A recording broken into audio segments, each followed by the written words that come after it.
Muito bem, meus irmãos e minhas irmãs, chegamos a mais uma pré-aula, um subsídio teológico. Estamos iniciando mais um trimestre, graças a Deus. Nós finalizamos aí o segundo trimestre de 2026, falando sobre o legado de Abraão, Isaac e Jacó. E agora entramos no terceiro trimestre, com o tema A Igreja dos Gentios, da chamada missionária à consolidação do Evangelho entre os povos. E de início, eu sou o seu professor Rafael Lincoln e você, nosso querido irmão e irmã, é o nosso convidado. Seja muito bem-vindo ao nosso canal. Aqui embaixo tem um botãozinho de inscreva-se. Toda semana nós lançamos um vídeo novo com um subsídio, com a pré-aula, dando aqui alguns ensinamentos teológicos. Nós passamos ali nas passagens bíblicas, tentando fazer um comentário mais simples, mais comum, mais acessível a você, para facilitar o seu entendimento da lição e automaticamente para que você também consiga transmitir a mensagem do Evangelho à sua classe, aos seus alunos. Hoje, na lição de número 1, nós iremos falar sobre o chamado para os gentios.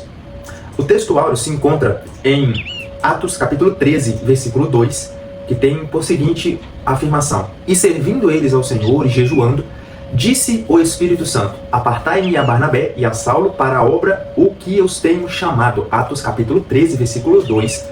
Verdade prática: quando a igreja ouve o Espírito, o Evangelho avança e vidas são abençoadas para a glória de Deus.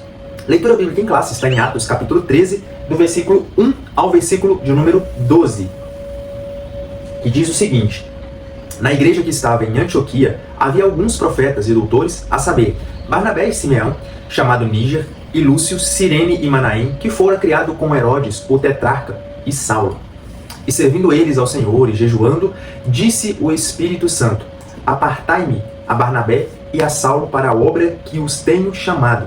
Então, jejuando novamente e orando, e pondo sobre eles as mãos, os despediram. E assim, enviados pelo Espírito Santo, desceram a Seleucia e dali navegaram para Chipre. E chegando a Salamina, anunciavam a palavra de Deus nas sinagogas dos judeus. E tinham também a João como cooperador. E havendo atravessado a ilha até Pafos, e acharam um certo judeu mágico, falso profeta, chamado Bar-Jesus, o qual estava com o procônsul Sérgio Paulo, varão prudente. Este, chamando a si Barnabé e Saulo, procurou muito ouvir a palavra de Deus. Mas resistia-lhes Elimas, o encantador, porque assim se interpretava o seu nome, procurando apartar da fé o procônsul.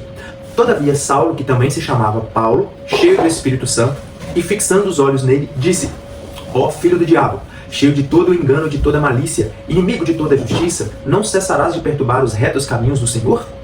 Eis aí, pois, agora contra ti a mão do Senhor, e ficarás cego, sem ver o sol por algum tempo. No mesmo instante, a escuridão e as trevas caíram sobre ele, e andando à roda buscava quem o guiasse pela mão. Então, o procônsul, vendo o que havia acontecido, creu, maravilhado da doutrina do Senhor. Meus irmãos e minhas irmãs, nesse trimestre, mais uma vez, nós falaremos sobre a chamada aos gentios, como eu e você, nós que não somos do povo judeu, do povo escolhido desde os primórdios dos tempos bíblicos, que foram aqueles que saíram do Egito, são descendentes de Abraão. Nós hoje somos descendentes de Abraão pela fé, mas não pelo sangue ou pela carne. Mas o que eu quero dizer? Nós fomos alcançados graças ao chamado do próprio Senhor, do próprio Espírito, para que a mensagem do Evangelho pudesse alcançar os povos que outrora não tinham conhecimento dessa verdade. E hoje nós estamos aqui falando exatamente sobre essa palavra, e nós somos os que eram considerados por esse povo os gentios, ou aqueles que não detinham o conhecimento da palavra, não tinham uma promessa sobre a sua vida. Mas graças ao Senhor Jesus Cristo, aquele que foi enviado em nosso favor, as ovelhas perdidas do rebanho do Pai, nós temos hoje acesso ao trono da graça de Deus, à palavra de Deus, e recebemos também a salvação, ao qual foi dada ali inicialmente ao patriarca Abraão e depois passado aos seus descendentes. Mas um ponto interessante aqui, já nessa leitura bíblica em classe, para a gente fazer essa introdução, é que quando eles estavam na igreja ali em Antioquia, jejuando e orando, e detalhe, na igreja havia mestres, tá? Havia profetas e havia mestres. Nós vamos falar um pouquinho sobre quem eram esses mestres, quem eram esses profetas, mas o que eu quero destacar é que o Espírito, a Bíblia ela é bem clara. Lucas, quando ele está registrando o livro de Atos, ele é bem incisivo em descrever calmamente, de forma detalhada, que o Espírito disse, mais uma vez, comprovando a Santíssima Trindade. Nós tivemos aí duas lições, duas revistas atrás, nós falamos sobre a Santíssima Trindade, o mistério da Santíssima Trindade. Nós gastamos aí várias aulas, 13 aulas mais especificamente, para poder comentar sobre as três pessoas da Trindade, o Pai, o Filho e o Espírito, e nós vemos como o Espírito ele é uma pessoa que sente, que age, que é inteligente, que fala, que tem também a sua maneira de tratar nós, de comunicar conosco a sua missão, o nosso chamado. E aqui ele diz claramente: separai a Paulo e a Barnabé. O Espírito que disse isso para uma igreja que estava jejuando e estavam também orando. A Bíblia vai descrever, ainda nesse texto, no versículo 5, que quando esses homens, né, esses enviados, saíram ali de Antioquia e chegaram a Salamina, a palavra de Deus vai dizer que eles anunciavam a palavra de Deus nas sinagogas dos judeus. O segredo, né, se é que nós podemos dizer assim, muitas pessoas perguntam qual é o sucesso de uma igreja, qual é o segredo para uma igreja próspera, uma igreja viva, uma igreja que tem a sua vitalidade vidente, digamos assim, sendo possível visualizar. O segredo é aqueles que ouvem a voz do Espírito Santo e que também anunciam a palavra. O segredo está aqui nesse texto, Atos capítulo 13. Lembrando que de Atos capítulo 2 até Atos capítulo 12, esses 10 capítulos, eles vão tratar exclusivamente da chamada do povo de Deus, do evangelho sendo ministrado entre os próprios judeus. Ali a gente vai ver alguns povos, como os samaritanos, como a casa de Cornélio, que são gentios, mas ali era só um prelúdio do que realmente Deus estava preparando, que vai começar aqui no capítulo 13 de Atos. Mas o segredo era esse. Era uma igreja que, orando e jejuando, ouviam, eram sensíveis, eram atentos à voz do Espírito e, cumprindo, obedecendo à voz do Espírito, separaram Barnabé e Saulo e enviaram eles à primeira viagem missionária, né, ao que se tornou a primeira viagem missionária.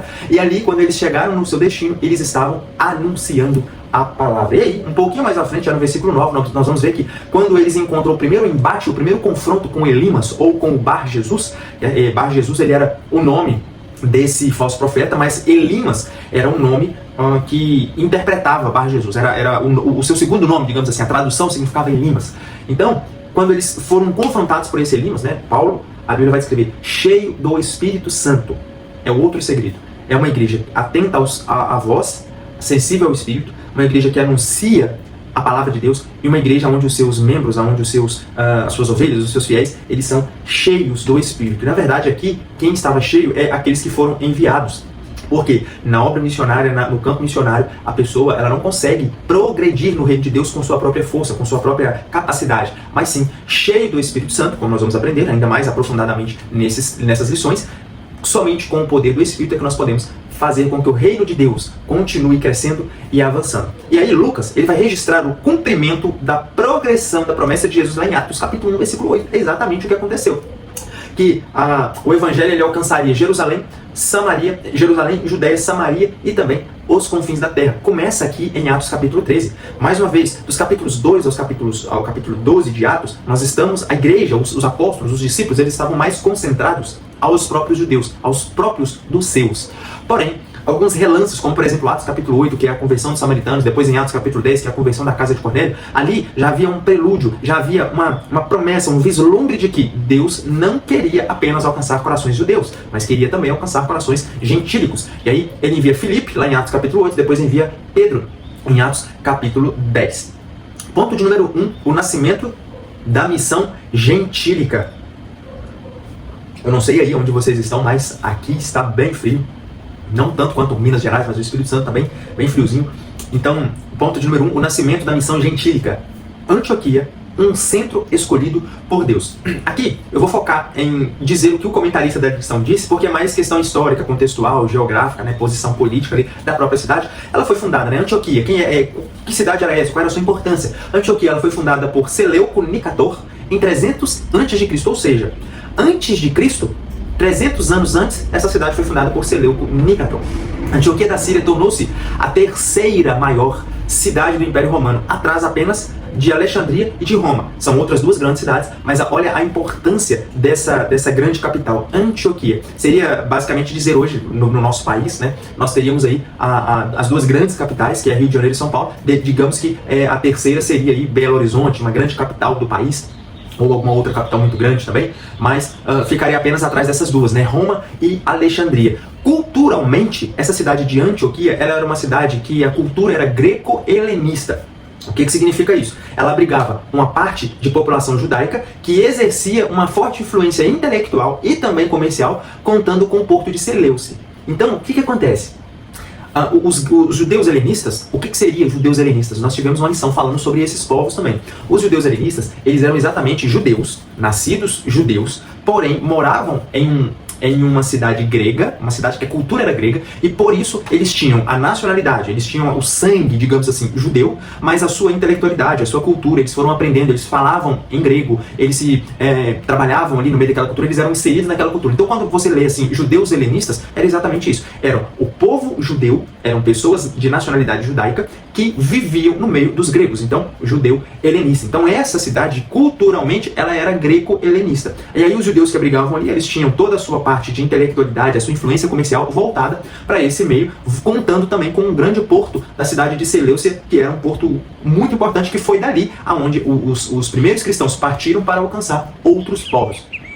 Foi ali, detalhe, foi em Antioquia da Síria, que lá em Atos capítulo 11, versículo 26, a Bíblia vai descrever que eles foram chamados de cristãos. A primeira vez na Bíblia que você vai ler a palavra cristãos foi encontrada em Atos capítulo 11, versículo 26, exatamente na cidade de Antioquia da Síria. Por quê? Porque ali as pessoas viviam como Cristo vivia. E aí eles eram reconhecidos, eles eram chamados de cristãos. Os primeiros cristãos surgiram, então, nessa cidade chamada Antioquia da Síria. Ponto 2 aí, profetas e doutores servindo ao Senhor.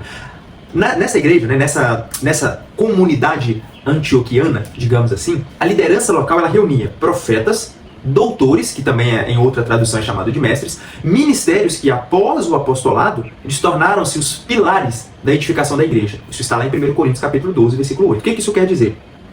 O ministério apostólico ele se findou, acabou com a morte dos primeiros apóstolos, né? Os 12 e depois Paulo. Foram os apóstolos originais, ou os apóstolos oficiais, oficialmente, aqueles que se encontraram com Cristo, que tiveram, de certa forma, contato com Ele, esses eram os apóstolos. Morrendo os apóstolos, entramos agora na era dos pais da igreja. E esses pais da igreja, no meio desse povo cristão, haviam os que eram conhecidos como profetas e também como doutores ou mestres. Lá em 1 Coríntios, capítulo 14, a gente vai aprender que os profetas, diferente do que era o Nabi, lá do Antigo Testamento, né, profeta no Antigo Testamento chamado de Nabi, conhecido aí do hebraico Nabi, ele tinha uma função diferente. Por quê? Quando a gente fala de profeta, o que vem na nossa cabeça? O profeta, ou o vidente. Algumas traduções, algumas culturas vão tratar como vidente. A primeira coisa que vem na nossa mente é aquela pessoa que prevê o futuro, que vai dizer assim, olha, o fim do mundo, vai acontecer essa catástrofe, é que mude o seu território de lugar, porque você vai se arrependa, porque os inimigos vão vir. A primeira ideia do Antigo Testamento dos profetas tinha mais ou menos essa conjectura, essa visão de prever ou trazer a palavra de Deus, o povo de Deus ao arrependimento. E no meio dessas mensagens que eles traziam, automaticamente Deus lhes dava ali algumas visões, como por exemplo o profeta Daniel, o Isaías, Ezequias, Jeremias, os grandes profetas do Antigo Testamento. Só que no Novo Testamento, a palavra profeta, por mais que ela trazia esse peso, essa mesma visão, existe uma diferença. Paulo ele vai escrever em 1 Coríntios capítulo 14, ele vai dizer que o profeta é aquele que anuncia a palavra de Deus. É a mesma função que havia no Antigo Testamento. Os profetas, eles chegavam diante dos reis, eles chegavam diante das cidades, dos povos, e traziam a palavra de arrependimento para o povo. Arrependei-vos, porque se vocês não se arrependerem, Deus vai trazer o castigo, Deus vai trazer o juízo. Já no Novo Testamento, a mensagem continua sendo a mesma. O profeta continua fazendo a mesma função. Só que o imaginário das pessoas tendem a entender, a crer que o profeta é aquela pessoa que ele só fala do futuro. Não. O vidente, o profeta é aquele camarada que ele chega e fala, vai nascer aí uma pessoa que vai criar uma grande nação e ela vai criar um grande império e esse império vai vir destruir vocês. Isso é uma promessa de futuro, uma promessa que somente Deus tem conhecimento. Deus pode usar o profeta para poder trazer mensagens dessa forma. Mas, biblicamente falando, quem era o profeta, irmão Rafael? O profeta é todo aquele que anuncia a palavra de Deus, trazendo ao povo um direcionamento, trazendo ao povo como guia espiritual. Porque eu não sei se vocês sabem, irmãos, Efésios, no capítulo 4, versículo 11, vai falar sobre os 5 ministérios. Os apóstolos, os pastores, os profetas, os mestres e os evangelistas, se não me falha a memória, se não me fugiu aqui a memória, os 5 são esses. Cada um deles tem uma função específica. O apóstolo é aquele que ele faz igual Paulo, ele desbrava ali o território para poder criar um ambiente propício para nascer uma igreja. Ele vai num lugar onde não tem nada, é o que hoje nós conhecemos como missionário. Então ele vai desbravar aquilo, ele vai desmatar aquela região, trazendo a cegueira espiritual para o povo, ele vai tirar para colocar a verdade do evangelho, então vai criar um ambiente propício. Normalmente costuma-se alcançar uma família, quem dessa família costuma alcançar uma casa para poder trazer a mensagem, aí vai agrupando ali as pessoas. Só que esse é o apóstolo, tem a sua comparação com o que hoje nós conhecemos como missionário. Ele não vai ficar ali ensinando, pregando, evangelizando. Não, ele vai sair dali, vai colocar outra pessoa no lugar dele, ele vai sair para outro lugar para abrir a porta do evangelho em outro lugar. Esse é o trabalho do missionário ou do apóstolo nesse período. Depois vem quem? Vem o pastor. Aí o pastor vai receber dessa igreja, dessa comunidade local que o apóstolo acabou de inaugurar, digamos assim, e ele vai pastorear essas ovelhas, ele vai guiar essas ovelhas. Não é administrar a igreja local, porque hoje tem-se a ideia de que pastor é aquele que administra a igreja. Não, pastor é aquele que cuida das ovelhas. Ele vai ter esse papel, ele é o pastor daquele rebanho. Só que aí o pastor, ele vai cuidar, e para isso ele vai precisar de apoio de 3 pessoas, por isso que são 5 ministérios, porque um ministério apoia o outro. Aí vem o evangelista, que é aquela pessoa que vai sair dessa comunidade, e ainda dentro da mesma comunidade, dentro da mesma região, ele vai começar a convidar as pessoas ao evangelho, a anunciar as boas novas do evangelho, de forma a trazer mais e mais pessoas do reino das trevas para o reino da luz. O evangelista, ele vai evangelizar, ele sai das 4 paredes e vai na própria comunidade, digamos assim, né, dentro desse grupo que eu estou mencionando, dentro dessa pequena região, ele vai tentar trazer, captar, prospectar mais pessoas. E aí, essas pessoas que estão chegando, pelo trabalho do apóstolo, pelo cuidado do pastor, a evangelização do evangelista, tem 2 pessoas, ou 2 ministérios de extrema importância que agora vão entrar em cena, que é o profeta e que é o mestre. O profeta vai fazer o quê? Todo esse povo que está agora no aglomerado de pessoas do reino de Deus, nessa comunidade local, elas precisam de ser alimentadas espiritualmente e precisam de ser ensinadas. Então vem o profeta e prega a palavra, trazendo ali o alimento, juntamente com o pastor, juntamente com o evangelista, mas ele vai trazer um direcionamento, orientação, ele vai profetizar, ele vai anunciar a palavra de forma cirúrgica ali dentro. E por fim, entra o mestre, entra os doutores, que são exatamente aqueles que eles vão pegar essas mentes novas, que estão sendo pastoreadas pelo pastor, que estão sendo evangelizadas, sendo trazidas pelo evangelista, estão ouvindo constantemente a palavra, elas precisam agora ser alicerçadas nessa palavra. Aí vem o mestre e vai trazer a base do evangelho para que essas pessoas, esses neófitos, novos convertidos, eles venham se firmar na fé. Então os 5 ministérios, eles têm esse propósito. E nessa igreja, em Antioquia, esses 2 ministérios, né, o apóstolo já tinha passado por ali, criado a comunidade. A igreja possuía pastores, a igreja possuía evangelistas, mas a igreja, esse detalhe ele é de extrema importância. Ela tinha profetas que anunciavam a palavra àquele povo e tinha também os mestres. E aí, eles se tornaram, por isso que o comentarista trouxe aqui, que eles se tornaram os pilares de edificação da igreja. Por quê? O pilar de edificação da igreja, muitas pessoas acham que é o pastor. Não, o pastor ele vai cuidar das ovelhas, ele vai visitar os rebanhos, ele vai trazer palavras de consolo, né? Ele vai trazer esse cuidado, um acompanhamento. Mas quem vai edificar espiritualmente é o profeta, anunciando a palavra, e o mestre ensinando a palavra. Vai trazer edificação, vai fazer com que esse povo eles cresçam na graça e no conhecimento do Senhor Jesus. E a disposição desses líderes em buscar a vontade divina revela uma comunidade madura. Você vai ver que nesse texto, principalmente aqui em Atos capítulo 13, você vai ver que essa comunidade, olha o que o texto diz, eles estavam jejuando e orando.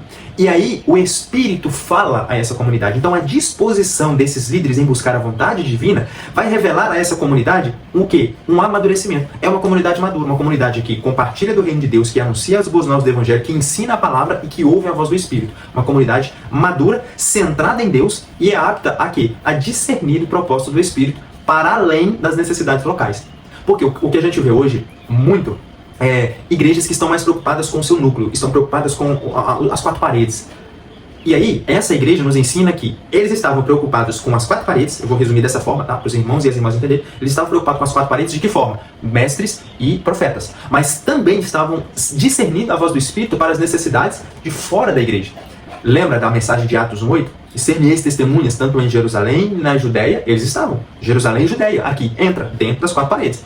Porém, a audição deles e a mente deles, guiada pelo Espírito, discernindo do Espírito, estava também em Samaria e até os confins da terra, que seria fora das 4 paredes. E é isso que muda totalmente, que traz vivacidade para essa igreja, que traz o quê? Vida, pois eles ouviam o Senhor da vida, o próprio Espírito. E aí no ponto 3, a separação de Paulo e Barnabé. A missão dos gentios, depois que o Espírito ele orienta essa comunidade a fazer a separação ali daqueles 2 membros, digamos assim, isso vai mostrar que a missão dos gentios ela foi assumida oficialmente pela igreja. O que seria isso? Para os leitores mais atentos dos textos bíblicos, principalmente ali no texto do livro de Atos, aqui começa a primeira viagem missionária que realmente vai sair do meio judeu para o meio gentílico. Isso Atos capítulo 13. Teoricamente, digamos assim, dentro de uma cronologia, Atos capítulo 15 é o quê? É a reunião do concílio em Jerusalém, aonde a igreja mãe, a igreja matriz, a igreja dos judeus, né, liderada por ali Tiago, os grandes apóstolos, Pedro, João, Tiago, liderada por eles, essa igreja, ela vai receber tudo o que aconteceu em Atos 13 e Atos 14, que foi nessa primeira viagem missionária. Eles irão trazer Paulo e Barnabé até o centro para poder dizer para eles se o que eles estão fazendo, digamos assim, é certo ou errado. Não, vocês estão certos em anunciar o evangelho aos gentios. Alguns vão ser contra, mas o texto bíblico vai dizer que no concílio foi definido que eles iriam anunciar o evangelho. Só que nós estamos falando da igreja matriz, a igreja principal, a igreja mãe. A igreja mãe em Atos 15, ela oficializa a missão de evangelizar os gentios. Mas aqui em Atos 13, a igreja local oficializa, ela dá como oficial a missão de alcançar os povos que não são judeus, os povos gentílicos. E isso é muito bonito. Por quê? Não é que, porque uma igreja local decidiu antes da igreja matriz. Não. Lembrem-se que não partiu da decisão de homens de fazer esse tipo de separação. Não foi uma desobediência de uma igreja local a quem da igreja mãe. Não. Eles ouviram a voz do Espírito e tiveram essa primeira experiência. E por causa dessa primeira experiência, houve então o concílio de Jerusalém em Atos capítulo 15. Mas vamos caminhar um pouquinho mais adentro aqui dos tópicos. Ponto de número 2, o Espírito Santo e a obra missionária. E aqui, meus irmãos e minhas irmãs, eu quero perguntar para vocês. Nós tivemos aí, desde o finalzinho de 2025, várias lições que nós estamos passando. Nós conseguimos, graças a Deus, vários seguidores, várias pessoas que nos acompanham, pessoas que comentam, que deixam ali as suas opiniões, os seus comentários. Eu convido a você também, meu irmão e minha irmã. Irmão Rafael, gostei do que você falou e eu tenho uma seguinte opinião. Coloca aqui embaixo, descreva pra gente. Talvez o seu comentário vai clarear ainda mais o assunto, vai trazer luz à mente de outra pessoa, uma cosmovisão diferente, uma forma de ver o texto que nós estamos aprendendo de forma diferente, talvez uma curiosidade. Fique à vontade, teremos todo o prazer em ler os seus comentários. E se essas pré-aulas têm sido bênção na sua vida, no seu lar, na sua classe, curta também esse vídeo. Assim o YouTube ele vai entender que você gosta desse tipo de conteúdo e vai começar a te recomendar ainda mais. O inscrever vocês já sabem, quem se inscreve recebe em primeira mão os vídeos que saem toda semana. E compartilhar também, porque da mesma forma que alguém um dia compartilhou o Evangelho do Senhor conosco, hoje é nossa função, é missão nossa, compartilharmos também o Evangelho do Senhor a outras pessoas. Então tem um botãozinho aqui de compartilhar, vai lá no seu grupo de WhatsApp, grupo dos irmãos da igreja, grupo de obreiros, grupo de classe de EBD, nas redes sociais e compartilha com mais e mais pessoas para que elas também tenham o privilégio de conhecer sobre a chamada aos gentios. Ponto de número 2, o Espírito Santo e a obra missionária. O Espírito que conduz a missão. Mais uma vez, isso aqui já é um complemento do que eu falei agora há pouco. Não é porque a igreja local ela oficializou a missão ao chamado dos gentios antes de a igreja mãe oficializar, que eles fizeram errado. Pelo contrário, eles obedeceram à voz daquele que conduz a igreja. Não partiu de mente de homens, não partiu de vontade de homens, mas partiu do próprio Espírito. Separa, aparta para mim Paulo e Barnabé. O livro de Atos, ele pode ser chamado com toda firmeza, com toda certeza, de Atos do Espírito Santo. Por quê? Há alguns teólogos, inclusive, que consideram o livro de Atos dos Apóstolos com o segundo nome, Atos do Espírito Santo. Porque do capítulo 1 ao capítulo de número 28, se não me falha a memória, o Espírito Santo é quem estava guiando os passos da igreja, guiando os passos dos apóstolos, guiando os passos dos discípulos, guiando, orientando, direcionando o que realmente essa igreja precisava fazer para alcançar, para expandir o território, para alargar as fronteiras do reino de Deus. É ele quem inspira, dirige, separa e também envia os missionários que estavam nessa igreja em Antioquia da Síria, Atos, capítulo de número 13. Mais uma vez, nós falamos muito disso aqui, mas sem o poder do Espírito, até os apóstolos permaneceriam retraídos. Lembra? Jesus ele convocou os 12. Desses 12, ele deu várias missões. Ali nós temos Lucas capítulo 10, que é o envio dos 70. Aí eles vão de 2 em 2, pregando o evangelho, expulsando demônios, operando maravilhas e tudo.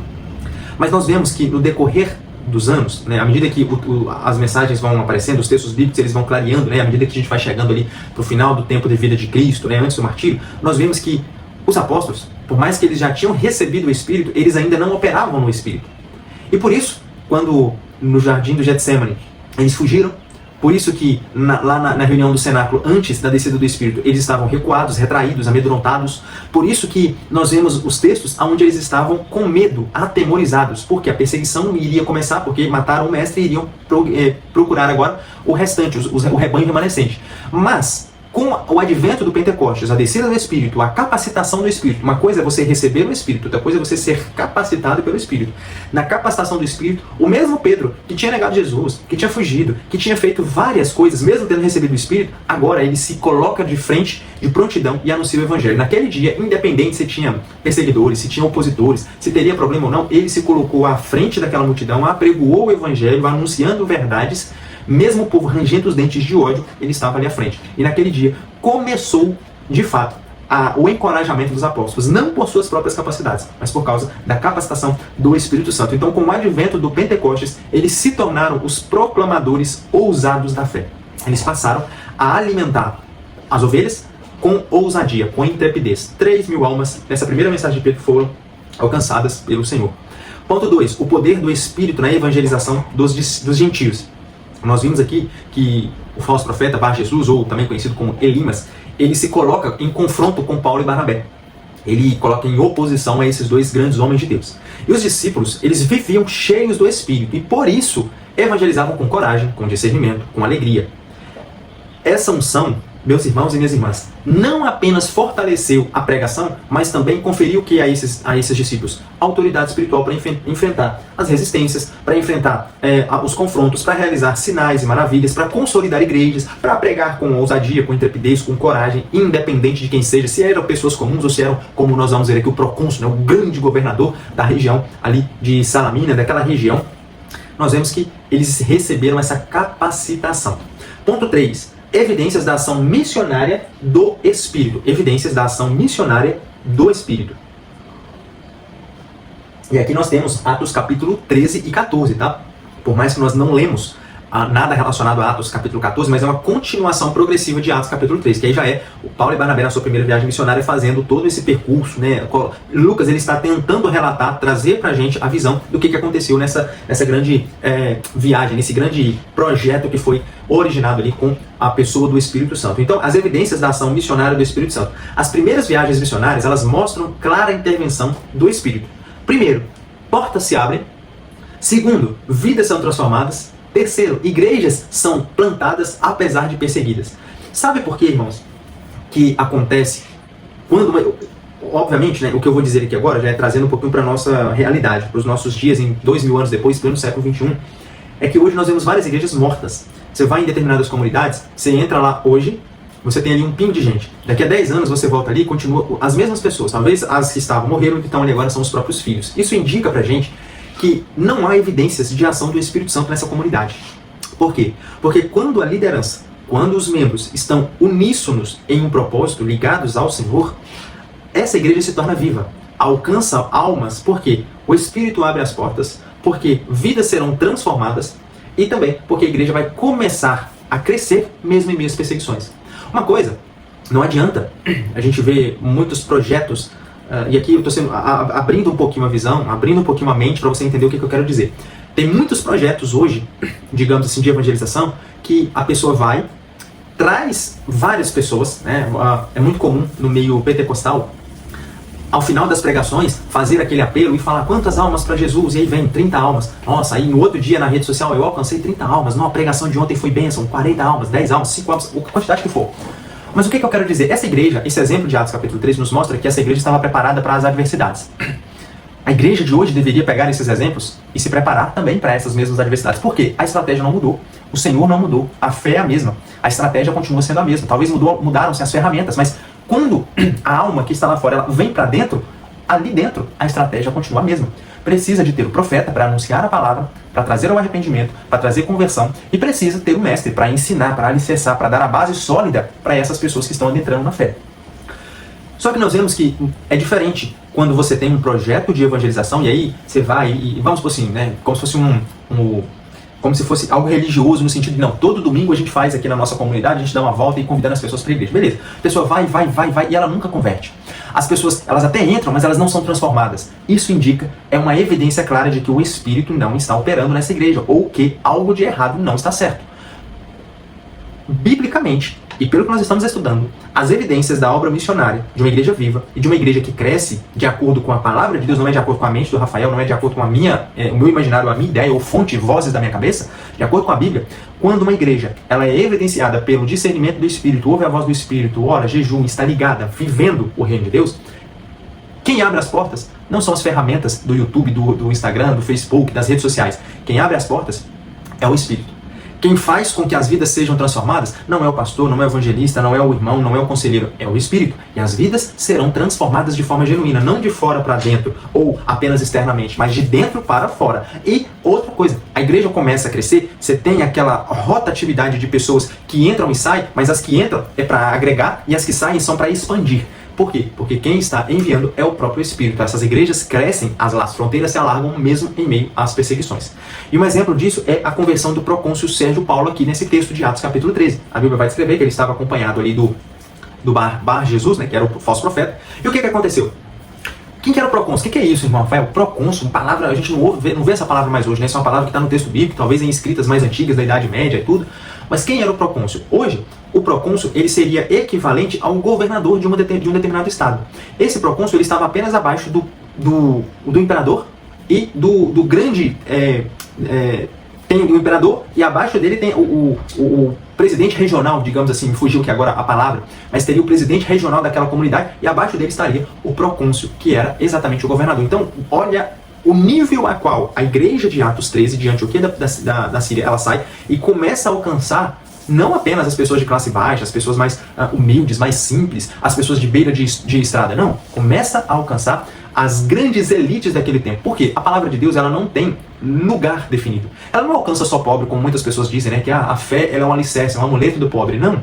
A fé, ela alcança até mesmo as grandes pessoas, bilionárias, milionárias desse mundo. As pessoas que têm autoridade e poder nesse mundo. E aqui, a conversão do procônsul Sérgio Paulo revela que nenhum nível social está além do alcance de Deus. Não é porque a pessoa é milionário, bilionário, ou a pessoa tem um determinado título, ou ela é uma pessoa intocável, digamos assim. Pelo contrário, aonde a igreja ouve a voz do Senhor, aonde a igreja é dirigida pelo Espírito, independente de quem seja, se é da vontade de Deus alcançar aquela pessoa será alcançada. Então a missão ela avança, não é porque o homem está correndo atrás, ou está fazendo, ou está forçando, mas a missão avança porque o Espírito autentica a mensagem e confirma a autoridade dos enviados.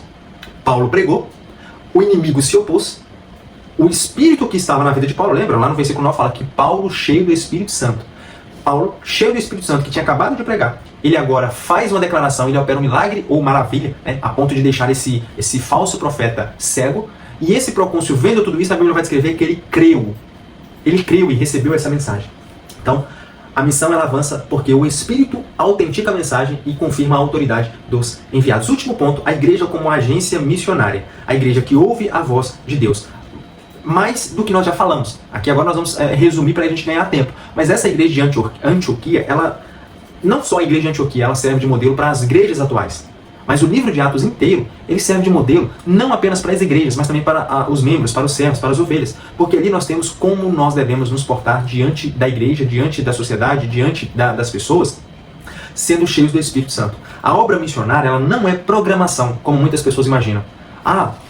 Vou dar um exemplo aqui no YouTube. Aqui no YouTube eu gravo uma aula hoje e programo ela para ir no dia que eu quiser. Tem muitas pessoas que elas fazem as programações das suas redes sociais para programar um post, um vídeo, seja ele de nível evangelístico ou não, mas a obra missionária não é uma programação de um evento, de uma realização como nós fazemos hoje nas redes sociais, nas ferramentas das redes sociais. Pelo contrário, a obra missionária ela é uma identidade.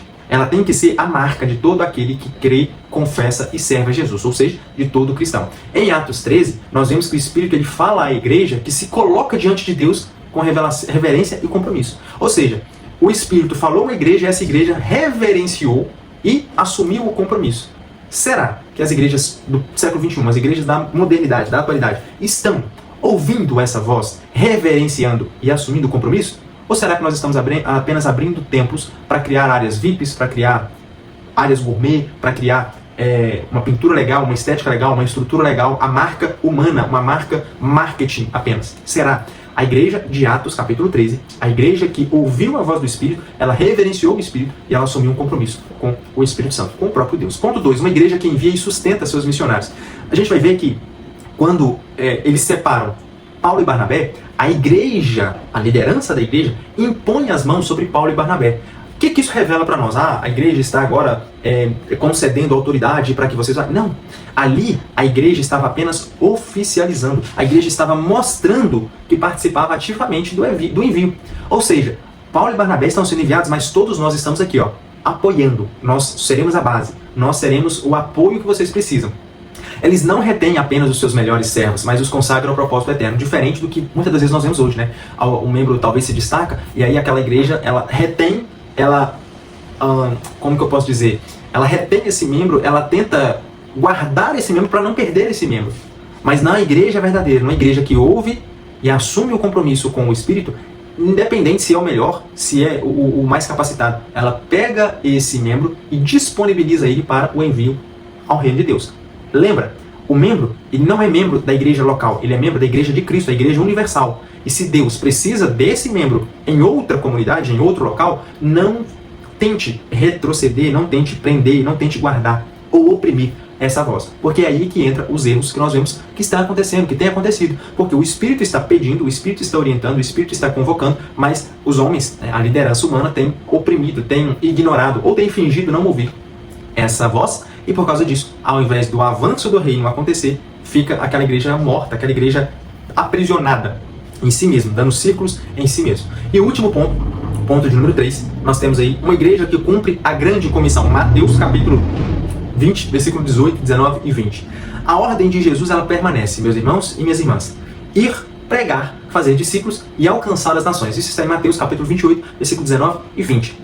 Eu falei Mateus 20, né? Mateus 28, versículo 19 e 20.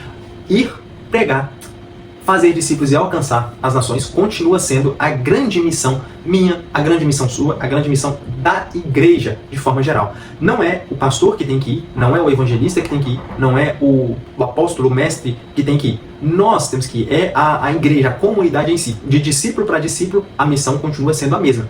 O ir não é, mais uma vez, lá em Marcos 16:15 fala assim, ó, tem as traduções da Almeida Revista mais antiga, ela diz o seguinte: ide por todo mundo e pregar o evangelho a toda criatura e tal, para lá. Só que o texto original, ou a tradução do grego dos textos mais fiéis da Bíblia, ela não diz ide, porque o ide dá a ideia de que é o seguinte, ó, vamos supor que, vamos falar de mim, por exemplo, o Rafael, ele está aqui na cidade do Espírito Santo e ele precisa ser enviado até Minas Gerais. Então, o ide seria o seguinte, ó, ide, pregar o evangelho. Então, eu saio do Espírito Santo, chegando em Minas, eu começo a pregar o evangelho. Por muitos anos e por muito tempo foi entendido dessa forma. Mas aí, com o avanço, né, dos estudos, da teologia, dos historiadores, dos textos gregos, das línguas sendo estudadas e dos livros também sendo mais disponibilizados, nós aprendemos que a ideia que o autor estava dizendo não era essa. A tradução deu-se a essa ideia, perdeu-se o sentido real, mas a ideia original é essa. Ó, o Rafael está aqui no Espírito Santo. E aí o Espírito, o Senhor Jesus falou assim, indo por todo mundo pregar o evangelho. Então, enquanto eu estou aqui e saio daqui para chegar aqui, nesse trajeto, enquanto eu estou indo, eu vou pregando. Então, enquanto eu saio de casa para ir à padaria, eu vou pregando. Enquanto eu saio de casa para ir até o trabalho, eu vou pregando. Enquanto eu saio de casa para ir até a faculdade, eu vou pregando. Ou seja, a mensagem ela continua impregnada em nós, independente de um ponto ou outro. No mundo, ainda há povos que nunca ouviram o evangelho. É até estranho nós falarmos isso. Soa até meio que algumas pessoas podem criar aquela ideia de ridicularização. Em pleno século XXI, com o avanço das ferramentas, com o avanço das redes sociais, com o avanço da tecnologia, pessoas que nunca ouviram falar de Jesus? Sim, afirmo, e você pode comprovar isso. Pessoas que ainda não ouviram a palavra ou o nome de Jesus e não foram alcançadas por isso. Não sei se vocês sabem, meus irmãos e minhas irmãs, existem no globo, né, se você pegar o globo terrestre, né, o planeta Terra, tem um ponto geograficamente ali na escala geográfica, tem um ponto chamado janela 1040. Imagina, você tem um mapa, e nesse mapa você tem os pontinhos. Tem um pontinho específico nesse mapa que é conhecido e chamado, dentro do campo missionário, de janela 1040. O que é isso, irmão? Eu nunca ouvi falar disso. Então você vai ouvir aqui no nosso canal. Por isso que é importante você se inscrever, por isso que é importante você curtir, por isso que é importante você comentar e falar, ó, nunca ouvi falar, mas agora eu vou procurar, eu vou correr atrás para entender sobre isso. É por isso que é importante você compartilhar, porque o que você está ouvindo aqui talvez alguém nunca ouviu. E aí, essa pessoa que nunca ouviu vai passar a ter acesso. E aí é menos uma pessoa que não foi alcançada, que não teve acesso à palavra de Deus. Mas, voltando, dentro desse globo, dentro desse mapa, você tem vários pontinhos. Dentro desse mapa, um ponto específico que é conhecido como janela 1040, dentro do campo missionário, né, os missionários consideram esse ponto o mais difícil de evangelizar do mundo. São os locais em que, se tiver uma Bíblia, essa pessoa é morta, a família é morta. É o local no mapa, no globo terrestre, que se alguém falar o nome de Jesus, ela é morta. Por isso, existem povos que ainda não ouviram falar de Jesus. Por isso que existem pessoas que não ouviram falar de Jesus. Por isso que existem povos que ainda não foram alcançados. Por causa da perseguição e por causa, realmente, como diz Paulo, né? Como ouvirão se não há quem pregue? Como irão se não há ninguém que se disponibilize aí? Então, nós temos que nos atentar a essa grande comissão. Um outro grande erro é o seguinte: as pessoas elas imaginam que é o seguinte, eu vou fazer uma obra missionária, eu estou aqui no Espírito Santo, eu tenho que ir lá para a África fazer uma obra missionária. Não, lê do engano. Errado. Esse é um pensamento pífio, pequeno, fraco, um pensamento de pessoa que não conhece a Bíblia. Lembra? Eu acabei de dar exemplo de Marcos 16:15. Indo por todo mundo, pregar o evangelho a toda criatura, quem crer e for batizado. O que o discípulo de Cristo faz? Jesus ele falou, a grande comissão é para mim, é para você. Ele não falou o seguinte, Rafael, eu tô te chamando para você pregar lá na África, lá nas Arábias, lá na China. Não. Ele nos chama para pregar dentro de casa, ele nos chama para pregar no nosso trabalho, ele nos chama para pregar no meio dos nossos vizinhos, ele nos chama para pregar na escola, na faculdade, no hospital, na padaria, aonde você estiver, você é um missionário. Você foi convocado. A grande comissão é exatamente essa. Enquanto você está indo até o destino, vá anunciando a mensagem. Como diz Tomás de Aquino, se necessário, use palavras. Ele fala o seguinte, pregue em todo o tempo. Se necessário, use palavras, porque muitas das vezes a nossa maior pregação não vai ser os versículos que vão sair da nossa boca, a memorização que você já tem da palavra de Deus, de mensagens, de versículos, não. Vai ser a nossa vida, a nossa conduta, a nossa forma de nos portar diante deste mundo. Então, o Espírito ele continua chamando homens e mulheres, como eu e você, meu irmão e minha irmã. E cabe à igreja local, a igreja humana, né? A placa, a denominação, cabe à igreja atender ao chamado com prontidão. Assim como em Atos capítulo 3, nós aprendemos que mestres e profetas estavam atentos, uma igreja sensível à voz do Espírito, que reverenciou e assumiu o compromisso, da mesma forma, cabe à igreja atender ao chamado com prontidão, com oração, com recursos e, o mais importante, com disposição para ir. Por fim, chegamos a mais uma conclusão de mais uma aula para honra e glória do Senhor. Nós estamos aqui na terceira lição, no terceiro trimestre, mais um trimestre que nós vamos passar juntinhos, acompanhando aí os temas. E eu agradeço também pela sua vida, pela sua pessoa que disponibilizou um tempinho do seu dia, do seu horário para poder aprender mais da palavra de Deus. Talvez você nem é professor, mas você está aqui pelo tema ou porque o YouTube sugeriu para você. Seja muito bem-vindo, que Deus continue te abençoando, abençoando a sua casa. E você, nosso querido professor, professora, que Deus continue iluminando o seu entendimento, iluminando a sua classe, te capacitando para que você continue na obra, anunciando, ensinando, porque esse é o trabalho de um mestre, esse é o trabalho daquele que foi chamado para ensinar, edificar a base da igreja, né? Ensinar aquelas pessoas que estão aprendendo. No mais, Deus abençoe a sua semana, Deus abençoe a sua vida. Fiquem com Deus.